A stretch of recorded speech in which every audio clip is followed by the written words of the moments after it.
2025 Planning Commission meeting for the City of Oak Harbor. For the record, all 4 of the current commissioners are here, and our ex officio council member Wiesner is not present. Moving on to our second thing on the agenda is our approval of the January 28th, 2025 minutes. I'll give you all a second to look over those. If you have any questions, comments, that now's the time. Otherwise, I will take a motion to approve when you're ready.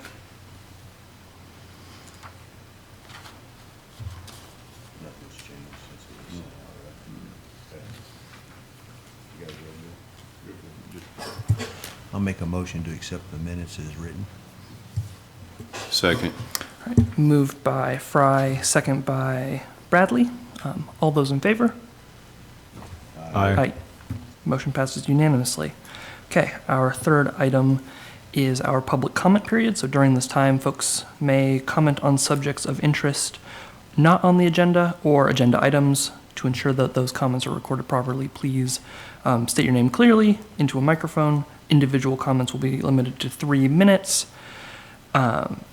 If you want to submit public comments in advance, please submit them at www.oakharbor.gov/public comment at least 2 business days in advance of the Planning Commission meeting. We received a couple of comments in writing that we will be displaying now.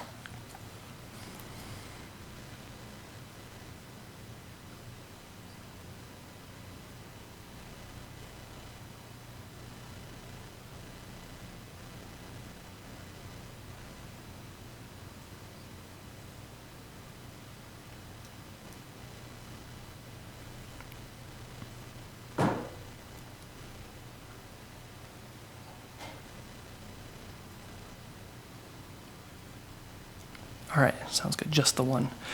So at this point, I will open it up to anyone online or in the room. Doesn't look like we have anyone. So going once, going twice, 3 times. Thank you all for your public comments. Our fourth section is our discussion and presentation items, and we will start with the Planning Commission's annual report to the City Council as presented by David Kuhl. Take it away. Thank you, Mr. Chairman. Tonight we're going to go over the annual report once again. You approved the annual report back in January 28th. And at that meeting, we asked for comments from the planning commissioners as to what they would like to advance forward in the annual report. So we gave you some time to consider it, and we've received a couple of comments for feedback changes. So we've included those in your new report. And of course, any other comments anyone has, we're free to add those as we go forward tonight. So nothing else in the report has changed, so that's still the same as last time. Your particular comments and feedback include on page 8 of your report, Planning Commission general recommendations to City Council. Number 1 was prioritize funding for affordable housing or other incentives. The second one was to implement the active transportation plan through better pedestrian and bike connectivity.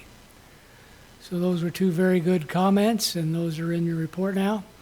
So of course, if you have anything else you'd like to advance, please go ahead and include that and let us know.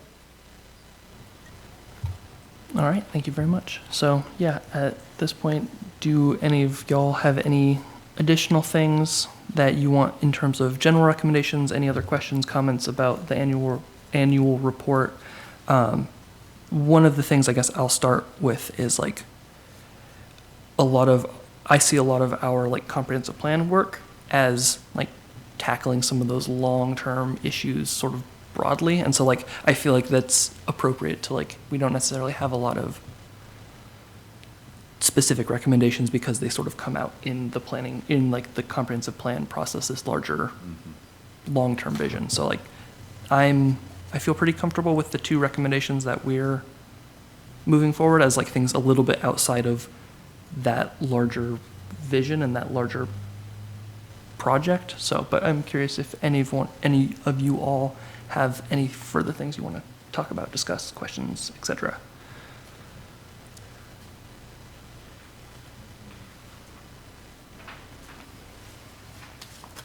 Yeah, no, I agree.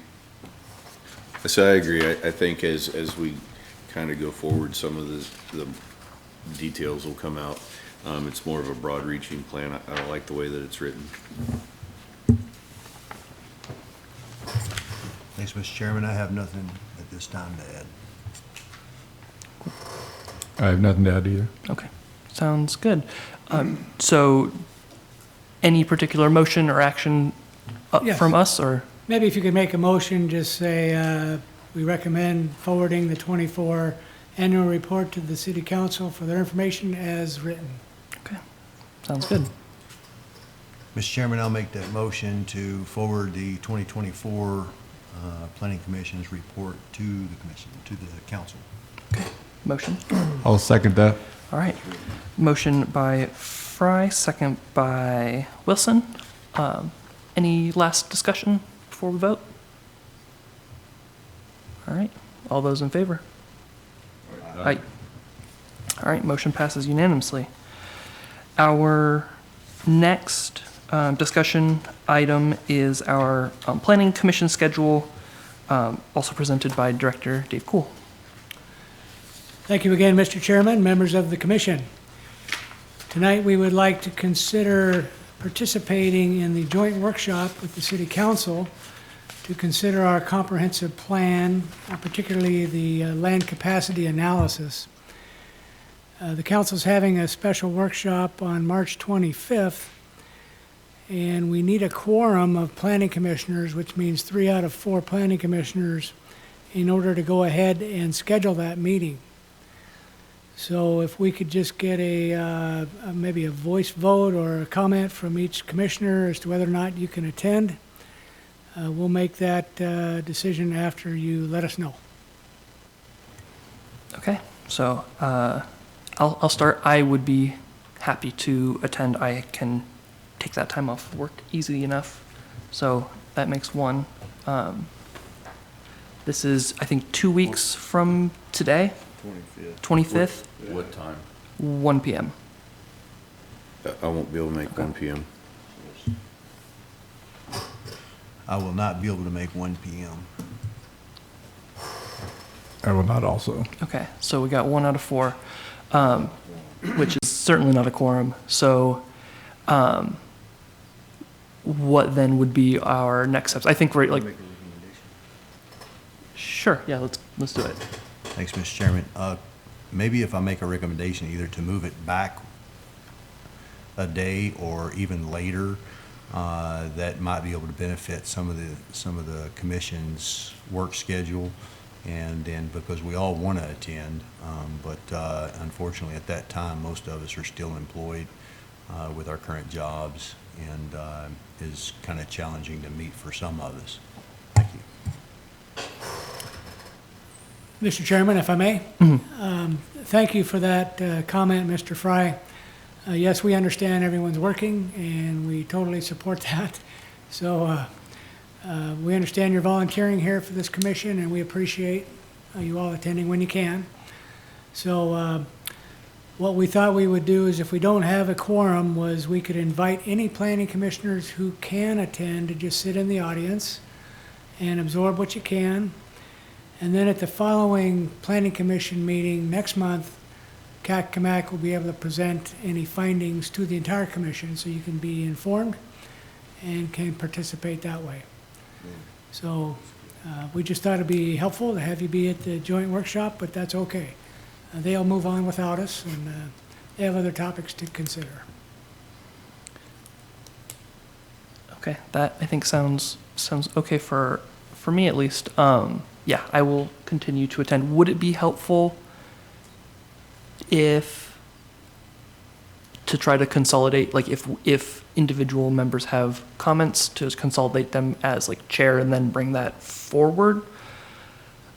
So I can still plan on, participating as, a member of the public, and if you all, I imagine, probably send them to Sarah and then send them to me. If you have specific comments or things that you're interested in sort of sussing out or those types of things, I think that I can try to be a little bit more comprehensive in what I say and what I'm looking for.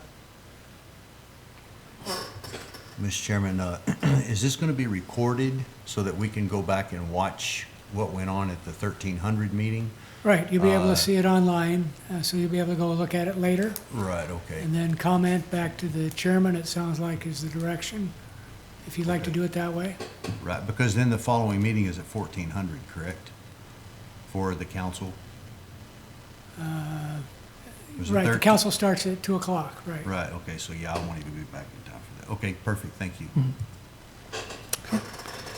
Very cool. So yeah, we won't have a quorum, so we don't need to make a motion to do that. And so, yeah, if you all, I guess, suppose at some point send comments to Sarah if you want me to relay them.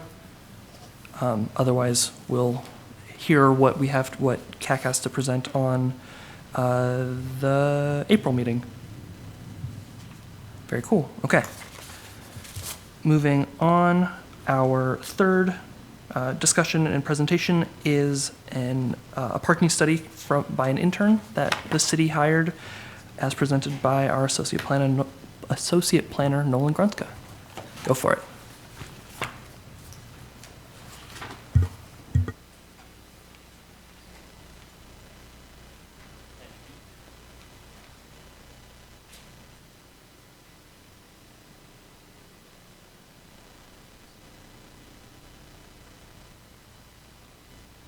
All right, just waiting for the presentation on this.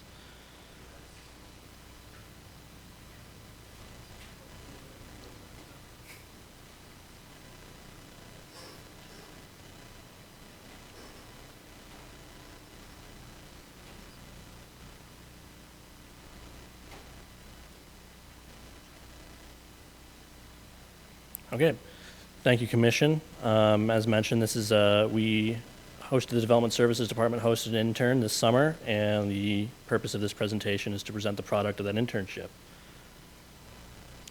We, I believe it was May or June, we were contacted by Western Washington University, their Department of Urban and Environmental Planning and Policy, to consider working with them for an internship opportunity with the city. We agreed and solicited student internship candidates, and after a short interview process, we selected Sierra Riordan to intern with the city of Oak Harbor.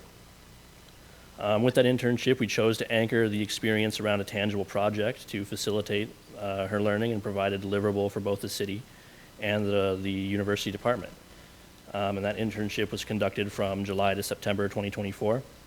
The deliverable that we chose to move forward was a commercial area parking study, which is going to be the major basis of the presentation.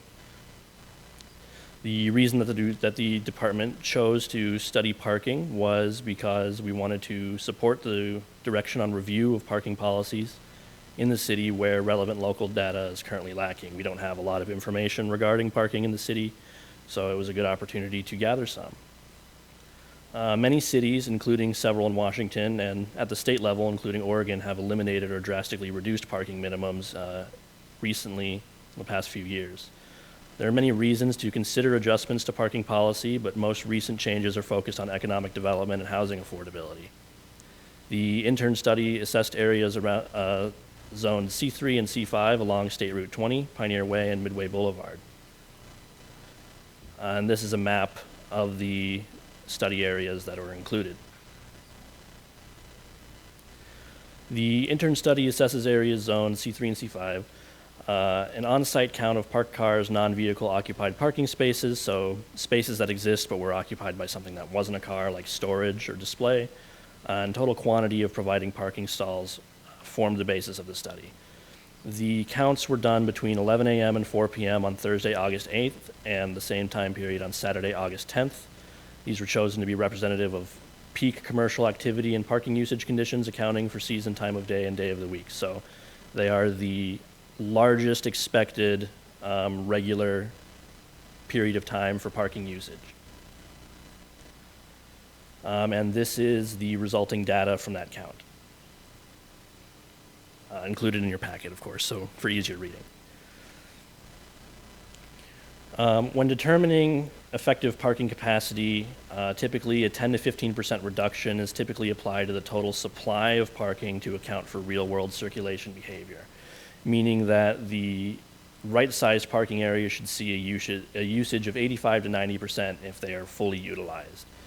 None of the sites studied achieved a greater usage than 61.7% capacity at any of the times surveyed, and excluding Site C, where that was recorded, no site exceeded 47.2% usage, so almost all of the study areas were less than half used at these peak hours. The study-wide average utilization came out to 30.1%. Just as a little bit of math, kind of combining the area used by all of these stalls, we found that that results in almost 10 acres of parking area, which is unoccupied even at peak hours.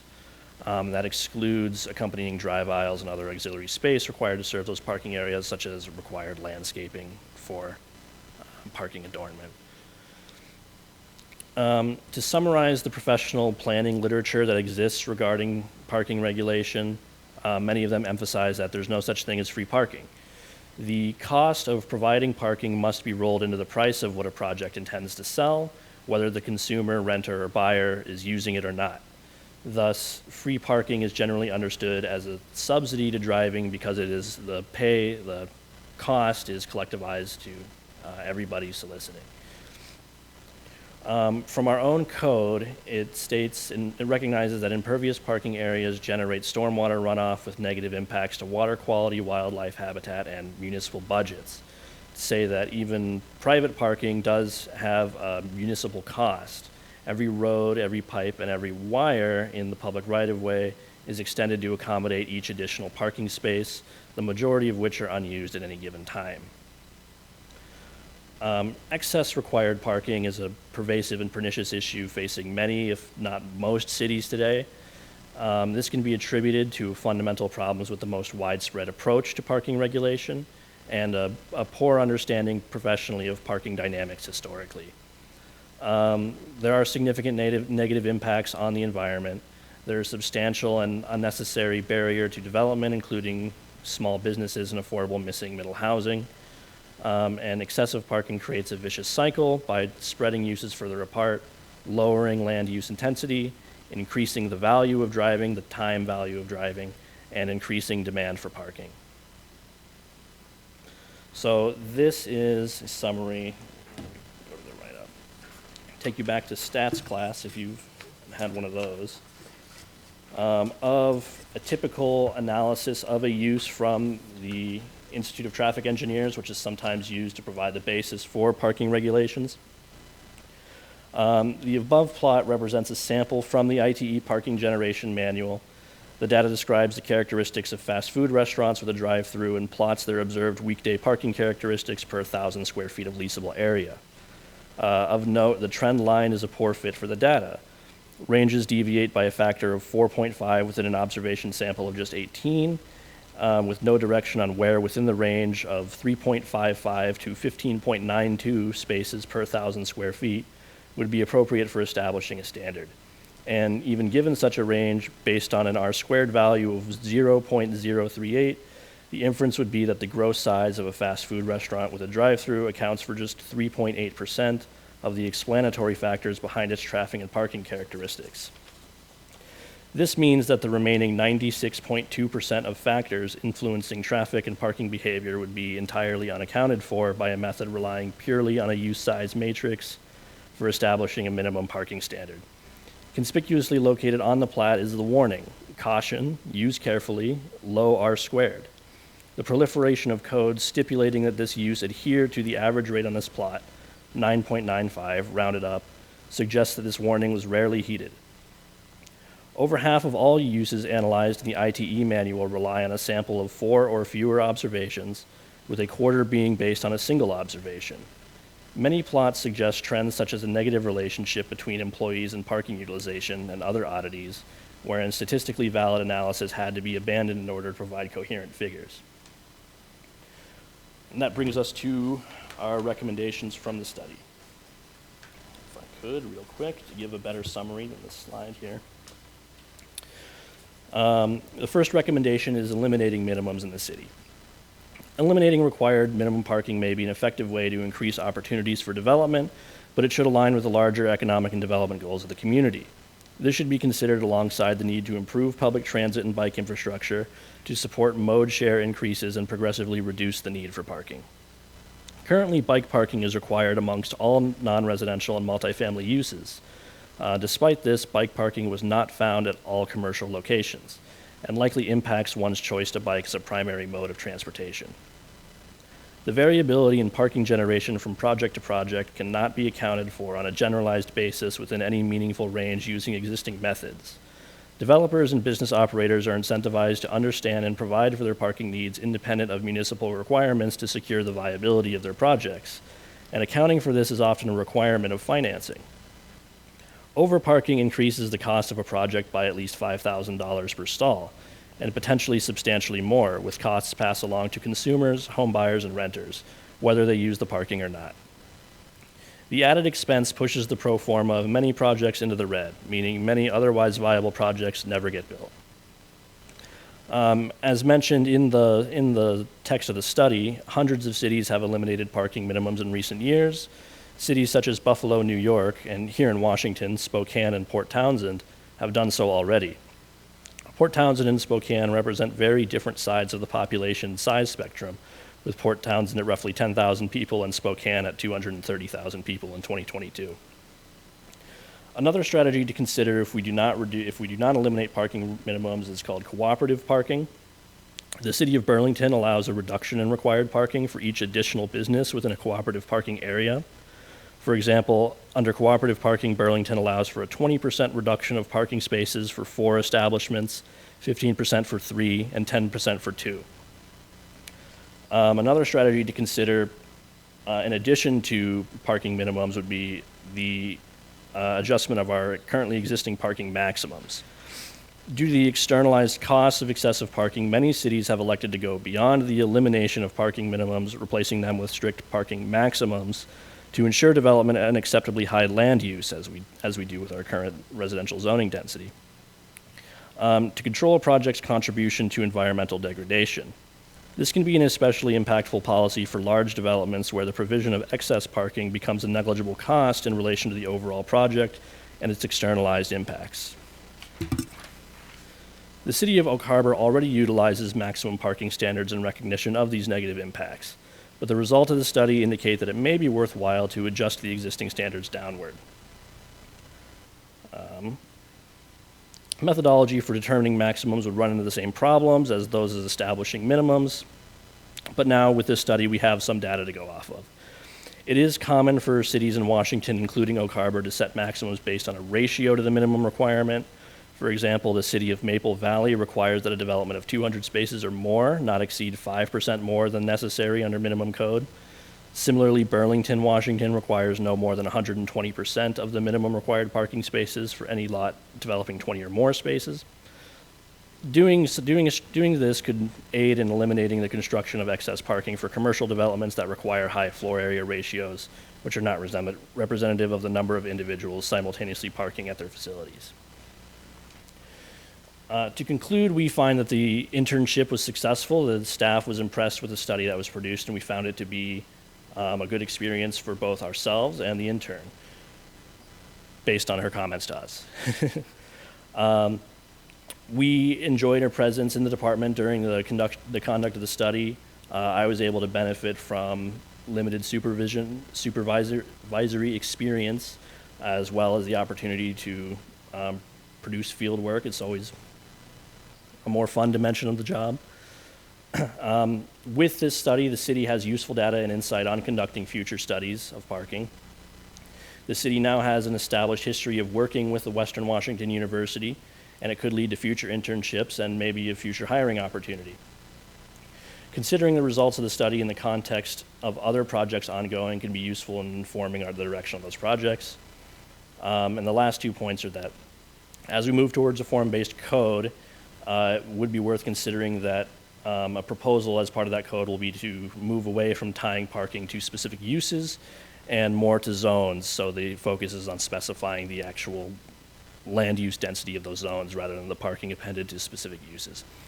Also worth noting is SB 5184, which is currently being considered by the Washington legislature, which itself may significantly limit the amount of parking that we are legally allowed to require.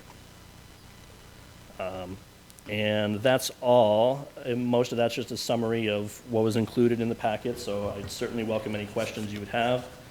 There's a lot to discuss on parking, and I'm happy to field those questions. Very cool. Thank you so much. So, yeah, do any of you have any questions to kick us off? Go for it. Thank you, Mr. Grunsky. I appreciate you coming up and explaining this a little bit. Couple of things. Number one, after reading through this, I was reading through where only 2 days there were some tests ran. One was once, and then on the second day, it was at 2 different times of the day. I personally would have liked to have seen a little more data on that, because it could be coincidental that those 2 days, you know, you think about the Walmart parking lot and Christmas time, you know, compared to maybe 9 o'clock in the morning. The other, a couple other things I had on here, water runoff, should already be part of the parking lots for our storms. I mean, we already pay for that as a commercial owner or a private, public owner. So I'm not sure how decreasing the lot size would change the storm runoff. It's still going to be storm runoff somewhere. So I'm not quite sure where the environmental impact would happen from that. Another one is this current study was performed with our current population.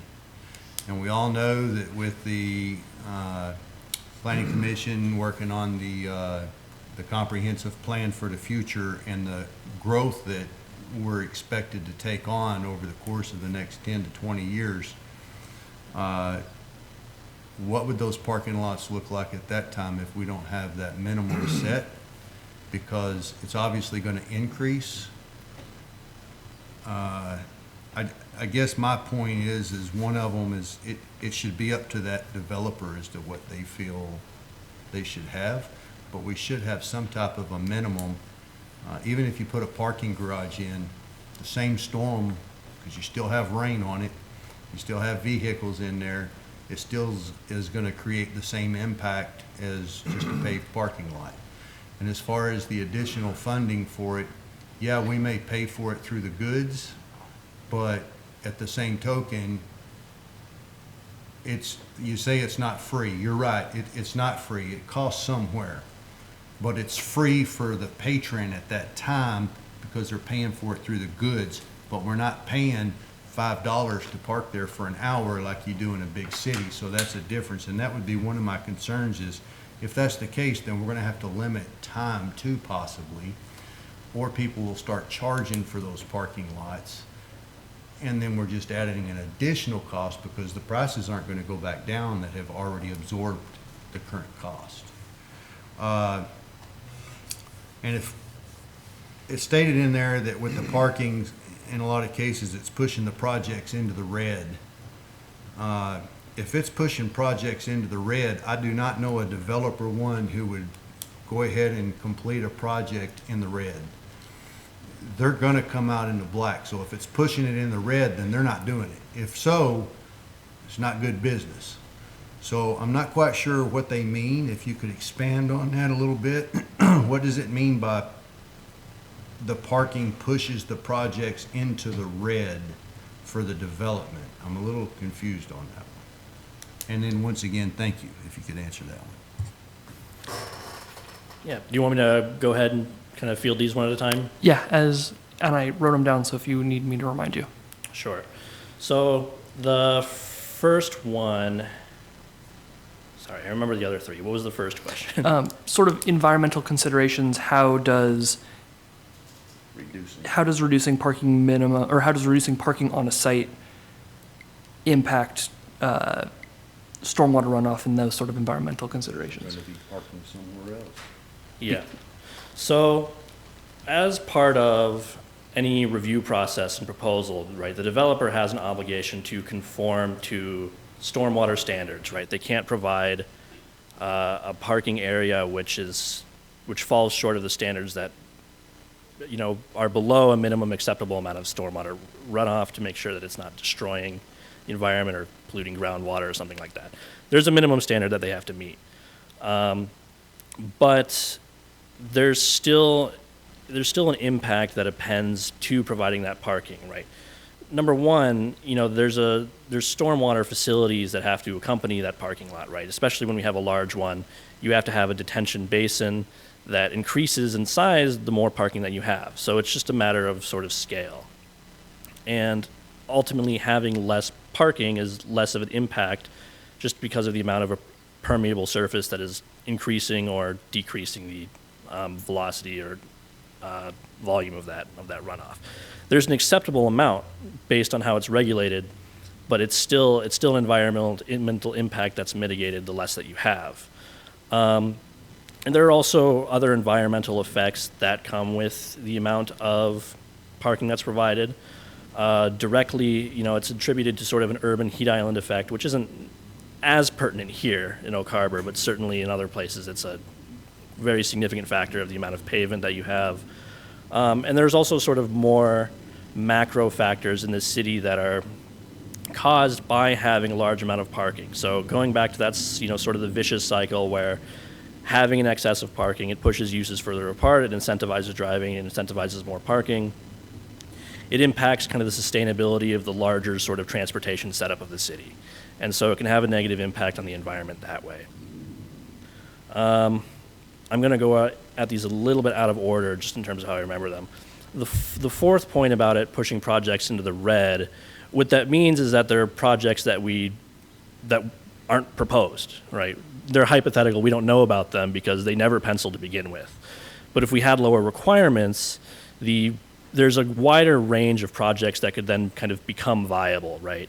The issue with having a large excess of parking requirements that are, you know, we're requiring parking that's not actually needed just because our requirements are out of proportion with what's actually used. What that kind of generally causes is, you know, development at two extremes. Either development that makes sense for a place where the cost of land is low enough to where you can justify paving over the land to accommodate a low density structure, or the land value and the development value is so high that you can justify having, you know, structured parking or some other expensive parking solution to accommodate the development of that use. And that's sort of a contributing factor to what's called the missing middle housing, the townhomes, the fourplexes, the kind of stuff that we're trying to get with sort of medium density housing. Parking requirements are one of the largest barriers to that for that reason. So that's two. What are the other two that I'm missing? One was, They were just comments on what I thought about not long enough date, not enough study. It was a comment. The study's out. I was just making a comment about I wish it would have been a little bit more. That's not a question. for sure. So one of the comments, right, was number of data points, right? Like 3 per site is. I'm curious from your perspective about like if that is enough data to go off of. I think some specific questions that were interesting are like our current uses with their, 500, 300, 600 space parking. As population increases, how do we expect those uses to sort of fill out, I suppose, and like. Okay, I got it. So the other one is kind of the sample size and the scope of the study. I agree completely. You know, we did one count on Thursday and 2 counts on Saturday. That was because when we first did this, we've never done a parking study in the city. We didn't really know what to expect in terms of like the time and effort it would take into doing that. We wanted to do 2 counts on both days, but it turned out it kind of took a long time to account for all the existing parking on uses. If we were to go back and do a parking study again, we would do that beforehand. And that's kind of one of the takeaways from the conclusion is that now we have done one of these. It's easier to do them in the future. We have ideas on how to do more of them, how to do it easier, more efficiently, and get more data if that's requested. right? Not only do we have a small sample size, but we also sampled uses that were very similar, right? In one zone along the highway and along Pioneer. You know, the parking characteristics of downtown would probably be different. The parking characteristics of residential areas would be different. And so if we wanted to make an informed decision based on local data, and the traffic characteristics of those areas, it would take another study. You know, the scope is sort of limited just by the time that we had with the intern and what we were able to do with that time. And one of the things we got out of the internship was experience, and if we are interested in pursuing this further, we can pursue it further. The recommendations are generated as a consequence both of the data that we got and as a sort of a literature review of existing planning literature, of which, you know, parking is kind of a hot topic in our profession. So there's a lot that's been written about this. The other comment is about sort of the cost of parking and how it's sort of folded into things, and how, you know, and the current excess of parking could be useful as our population grows. That's certainly true. It's difficult to sort of project that kind of thing outward. You know, one of the things that's sort of important in recommendations is that you want to create an environment where the amount of parking does not grow directly in proportion with the population growth, just because you want to be sort of encouraging people to consider other modes as the city hopefully becomes more dense, and it's easier to access uses by means other than a car, right? Ideally, we want people to walk and bike where it's possible. There's always going to be people where that's not possible, or practical people who don't live in the city, who are coming from outside. You always need some amount of parking. But nonetheless, it's a point well taken. It is one topic that's beyond the scope of this study, but is certainly worth thinking of, is that, you know, yes, you know, significantly larger cities and small cities that have sort of active, highly active sort of commercial centers, they charge for parking, right? They have managed parking to sort of deal with a demand for parking that is sort of exceeding the amount of space that they have available. And parking management is something that is considered as a strategy to balance the provided parking with the actual sort of market demand for that parking. And it's something that, you know, some amount of time down the line, the city might explore doing. Based on, right, the data that we have from this study, it doesn't seem like something that's going to be immediately useful. But like you said, there's certainly more data to be collected. Thank you, I appreciate it.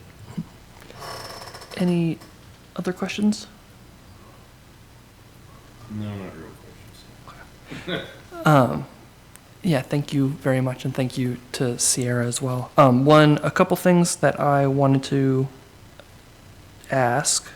Well, one is, I think that generally, so the table on page 7, which is the site A, B, C, et cetera, and then the appendix, complete parking study with like locations listed as Hagen, Safeway, Walmart. Mm-hmm. I'm assuming that like site A corresponds to Hagen, B to Safeway, and that I think would be useful, at least for like at the local level of like when we're talking about like these sites. I understand it's important to like have them not have that connotation of like this is what we think it is, but I think like it is useful to and interesting to be like I don't know, site C is Walmart, right? Or It's site C is Safeway. Safeway, right? So like I think it's interesting to be like that use and that, you know, location is for whatever reason having a higher threshold and like a higher like that parking configuration is more in line with what is currently sort of being used as, right, compared to like Walmart and the other places that are like in some cases like measured at like half that, which I think is interesting. And I think that that would be useful from like for us to like see like when we're talking about site A, site B, it's actually this place we actually know.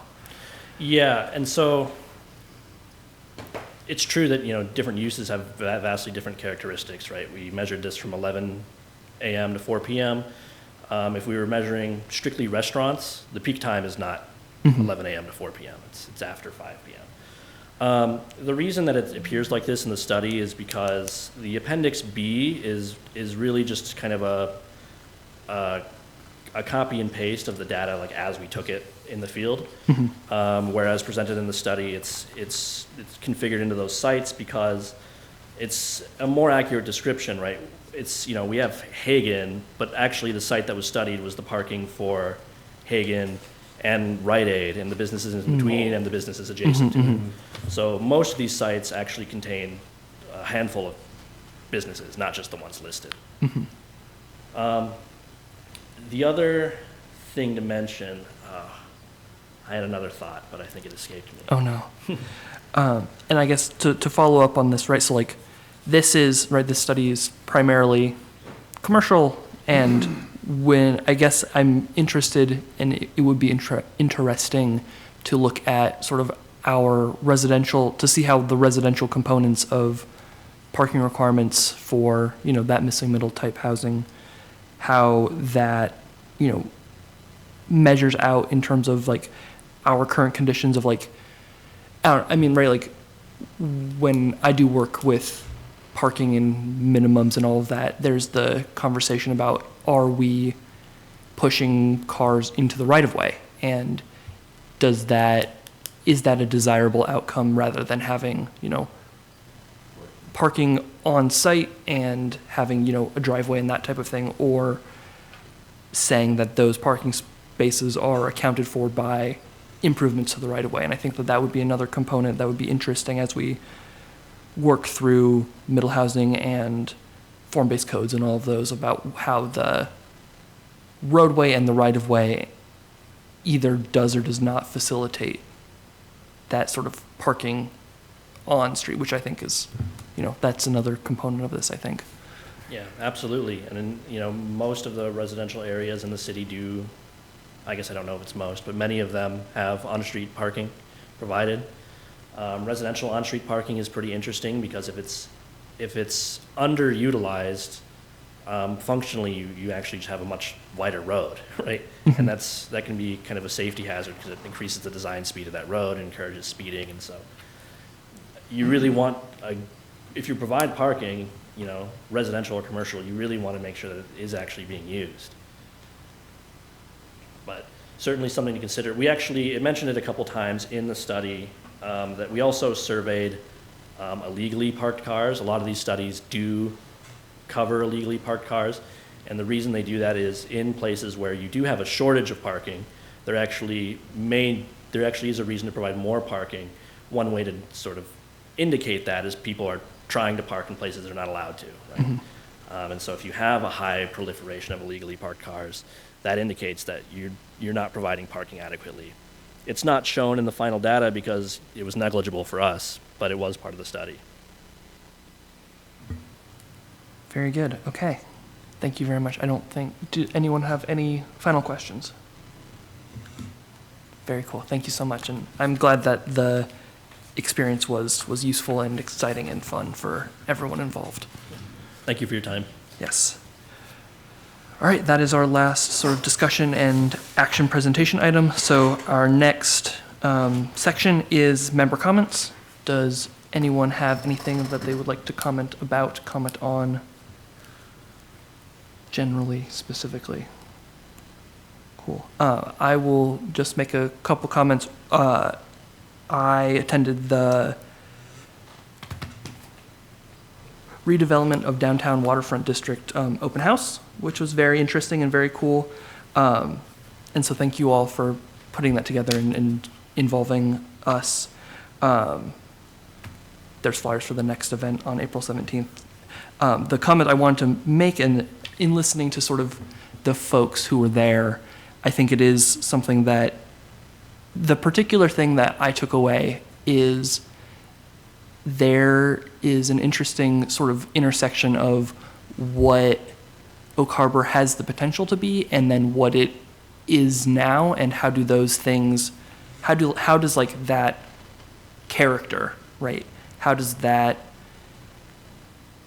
move forward with us right? And I think like a lot of the comments we're talking about, like 5-story buildings are interesting and exciting, but we're worried about how a big block of these big buildings potentially changes how the rest of the city interacts with the shoreline and with the water, and how, 5/1 sort of these stereotypical new development type retail plus apartments is sort of devoid of any of that like hyper specific, hyper local character that adds to, the reason why Oak Harbor is worth visiting, right? And so I think that it's interesting. I think that that's interesting, and I would encourage, right, to think about that component of how can we encourage beyond just like the functionality of different types of uses, how we can encourage the buildings themselves to be unique and build in sort of like variation that isn't just like big 5-story buildings right directly next to each other. And I think that that's sort of when folks had mentioned the idea of like a skyline, right? A skyline is not like a straight line, right? It has like variations and peaks and different roof types and all of those types of things. And I think that trying to figure out how to incentivize and encourage that variation, whether that is like, I don't know, in my brain, right, it comes to like early adopter, early comer, like development bonuses to say like this building, because you did it first, you get 6 stories. And then after a while, it comes down, you say you can only build 4 stories. And so like you get that sort of over time natural variation, or having other types of, forms that aren't flat roofs. So I think that was really interesting to hear and to talk about. And that's what I, am thinking of and wanting to like put out into the world a little bit. The other component of like wanting to make sure that if you are, in the same conversation about how do we engage with access to Windjammer, and because like driving right now, right, when I drive down Pioneer and there's the buildings that are along Pioneer, I don't necessarily realize that Windjammer is right there. And I think that potentially is magnified by having a big wall of tall buildings, right? And so I think like making sure that that component of like people should be able to see Windjammer through openings, or, having signage and wayfinding that makes it clear that like as you move beyond this threshold, you are now in a public place. I think that those are, when I think about what this redevelopment sort of has the potential to be, I think that there's like those things that are not necessarily tied to like economic development, but I think inform and help make Oak Harbor better, that I think we want to make sure that are useful and interesting and make this place better. So that's some takeaways, and I'm excited to do the second event. And that's my comments. Last call for other comments. Cool.